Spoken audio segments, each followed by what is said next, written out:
wafdigan ballaaran uu gaarwadeenka ka yahay madaxweynaha jamhuuriyadda Somaliland mudane Axmed Maxamed Maxamuud Siilaanyo ayaa soo gaadhay magaalada Dubai ee dalka Isutaga Imaaraadka Carabta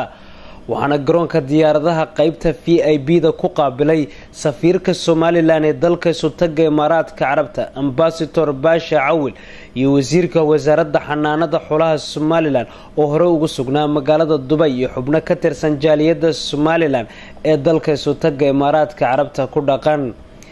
waxaana markii madashaasi soo gaadheen wafdigan uu gaarwadeenka ka yahay madaxweynaha jamhuuriyadda Somaliland mudane Axmed Maxamed Maxamuud Siilaanyo waxaanuna madashaasi kula kulanay safiirka Somaliland ee dalka Isutaga Imaaraadka Carabta Ambassador Basha Awil oo la hadlay telefishinka Home Cable ayaa ka warbixiyay ujeedada socdaalka wafdigan uu gaarwadeenka ka yahay madaxweynaha Somaliland mudane Axmed Maxamed Maxamuud Siilaanyo. Bismillahirrahmanirrahim. waxaa maanta magaalada Dubai yimid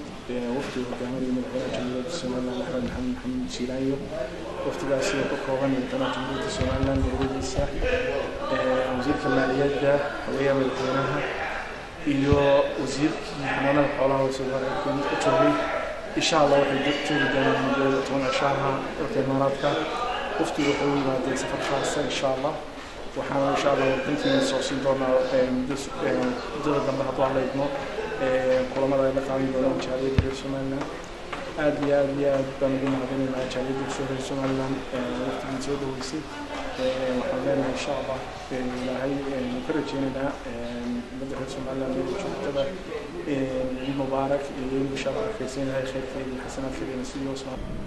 safiirka Somaliland ee dalka Isutaga Imaaraadka Carabta Ambassador Basha Awil oo muddooyinkii u dambeysay dadaal xooggan ugu jiray horumarka Somaliland ayaa sheegay in wafdiga Somaliland oo hogaaminaya madaxweyne Siilaanyo ay u ka citimi doonaan magaalada Abu Dhabi ee caasimadda dalka Isutaga Imaaraadka Carabta. Abdi Nasir Khalid Saeed wararka Home Cable TV magaalada Dubai.